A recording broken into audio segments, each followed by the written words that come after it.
Well, hello there. How is everyone? I hope you're all well. You amazing, amazing, beautiful, wonderful people.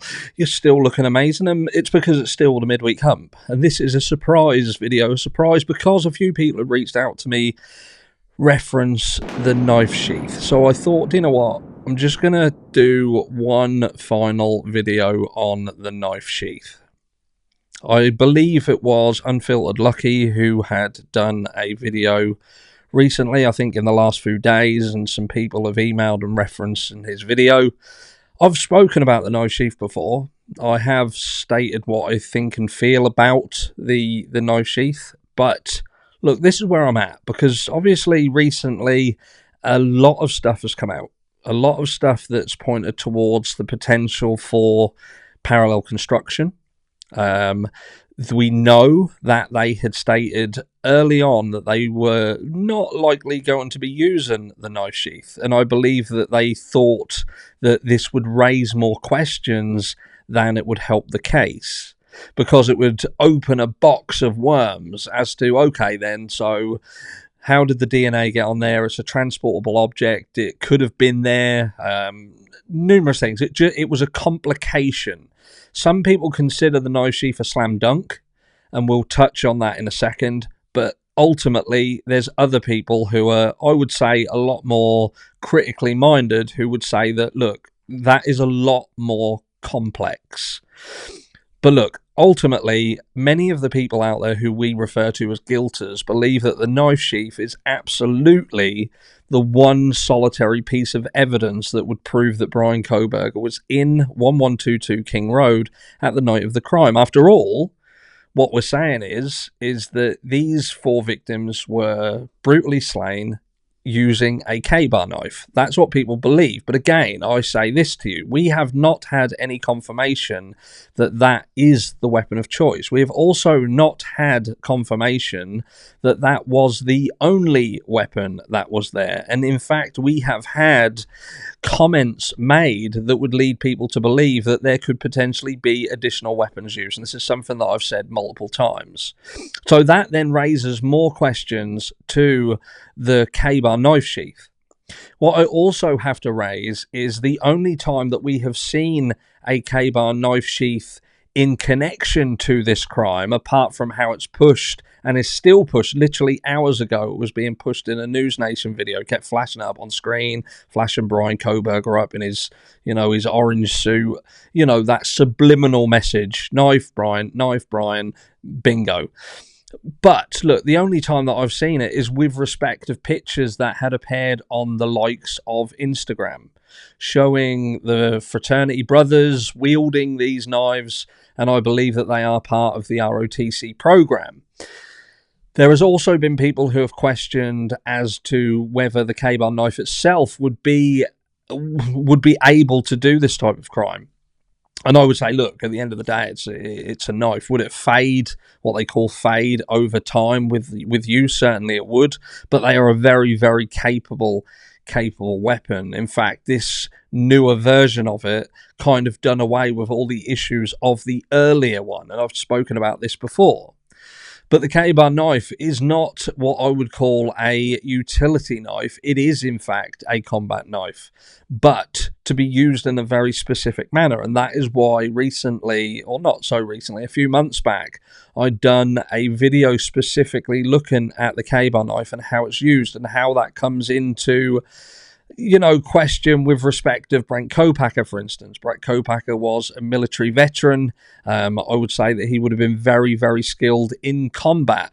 And when you pair the K-bar knife and how that was trained to be used, not so much as a thrusting or stabbing weapon, but as of a slashing weapon, and then you pair that with the injuries that we have been kind of told about in the past, then it would lead you to believe that someone who had handled this knife at least knew how to use it.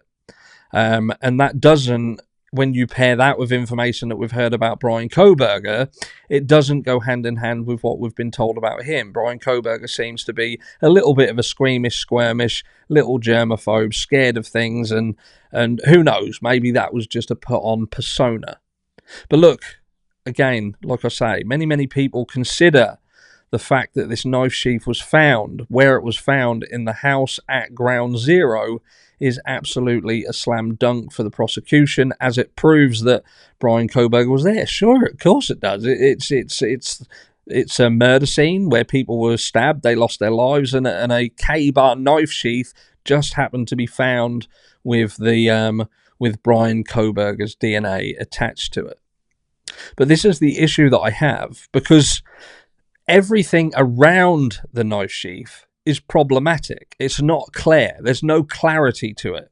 Even when you look at how that was found, the documentation that would go on to document how that was found, that is not straightforward and clear.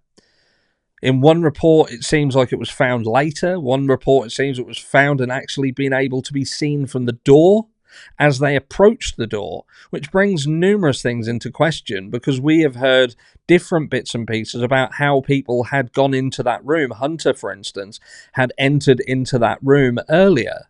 So had someone brought that knife sheath into that room, how come nobody else saw it?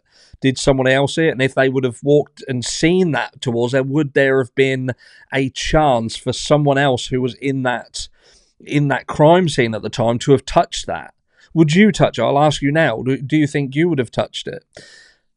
Many people say no. I don't know. I think if I'd have gone in the room and seen that laying on the bed from the door, I think I would have touched it. I think I would have picked up and grabbed. I don't know. Would I have gone over there, armed myself in case there was going to be something happen to me? I don't know. I can't put myself in that mindset.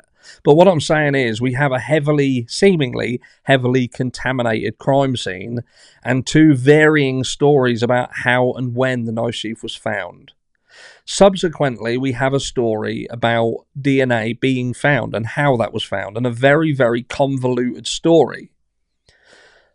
And until you get absolute clarity that the layman can understand, then that does add such a level of complexity to it that it explains why they perhaps wanted to remove the knife sheath from the equation.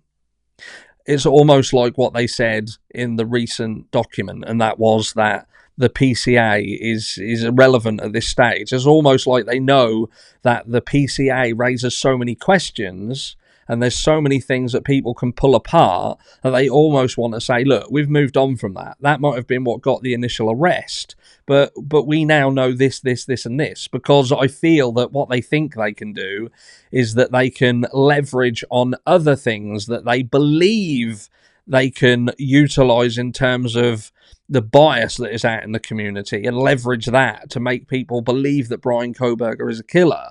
That they don't have to go back and explain and unravel the complexities of things like the knife sheath. But this is my thoughts. My thoughts are the knife sheath is transportable. It's not something that absolutely anchors the perpetrator to the scene. And until I personally saw an absolute undeniable chain of custody, and knowing what I know in terms of, would law enforcement be likely to be panicking, worrying, and be under pressure to obtain a result? Would it, in the back of my mind, would I be thinking, is it possible that this knife sheath was even there, but they thought they could utilize it, perhaps add something to it that just made it the golden goose? Now, it might have been dropped. It could have been dropped by the person who did this crime. But that doesn't mean that it was dropped there with DNA on it. Now, we've heard jokes and how Bryan Kohberger was wearing gloves all the time, this, that, and the other, wearing, as Nancy Disgrace says, plastic gloves. Well, I would bet my bollocks to a barn dancer if Bryan Kohberger was in a mindset where he was going to be committing this crime, and this was a planned and targeted attack, then I don't see Bryan Kohberger, and I've said this before, touching that knife sheath with his bare hands. Not in a million years. I don't see it. I do not see him touching it. Not with his bare hands. I don't. So do I believe that Bryan Kohberger could have done this crime? Yes, I do believe that he could have done. Of course he could have. I'm not that naive. Could he have dropped the knife sheath? He could have dropped it if he's indeed the person who done it, but I still don't believe that he put his DNA on there, because I don't believe he would have handled it without wearing gloves and protecting himself. I simply don't buy it. So it still leads you to the question, well, how did his DNA get on the knife sheath? And there you go. That's the issue, isn't it? That's why the IGG is such a complex situation, and something that I would urge people to move forward with caution if you're going to utilise that as your grounds for convicting someone, especially prior to seeing the person go through the court system and learning more. Because DNA and that knife sheath, in my opinion, just simply isn't enough, because there are too many questions. It isn't the slam dunk that many people think. Again, you have to consider if this was a planned and this took time to plan. I would imagine that the knife sheath and the weapon and how that would be carried and how that would be transported to and from and disposed of, that's a huge thing. That's a huge thing. That's a huge part of it. They decide how they're going to murder these victims. Well, I'm going to use this. We've seen multiple cases where people who are planning murders go through very intricate details of how, what, when, why, and the aftermath of everything and what they're going to do. There's too many things, I believe, for Bryan Kohberger to have fucked up to not have to raise questions. Again, if you want to believe that that knife sheath was dropped because there was some form of struggle, for instance, then you then have to question what actually happened in that house in terms of the people who were there, who were the witnesses or the surviving roommates, that they didn't hear anything. This isn't a silent movie.